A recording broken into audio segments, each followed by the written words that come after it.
আপনি কি মাঝরাতে কখনো জেগে উঠে দেখেছেন আপনি পুরোপুরি সজাগ আছেন কিন্তু আপনার শরীর নড়ছে না? অনেকে ভাবে এটা ভূতের কোনো প্রভাব, কিন্তু এটার পেছনেও একটা রিজন আছে। চলুন মিস্টিক মিক্সের আজকের এই পর্বে এটার বিস্তারিত জানা যাক। আমাদের ঘুমের 4টা পর্যায় থাকে। এই 4টা পর্যায়ের সর্বশেষ পর্যায় হচ্ছে REM স্লিপ।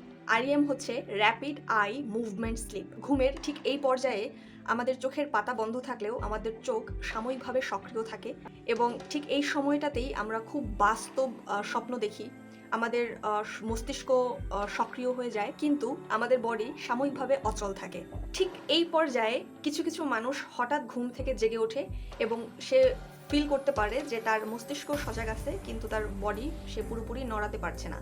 অর্থাৎ ঠিক এই পর্যায়টাকে আমরা বলি স্লিপিং প্যারালাইসিস। তাই ঘুম ভাঙার পরে হঠাৎ আমরা আঁতকে উঠি এবং আমাদের মনে হয় যে আমাদের আশেপাশে কেউ আছে। আমাদের কাছে মনে হয় যে আমাদেরকে ভূতে ধরেছে।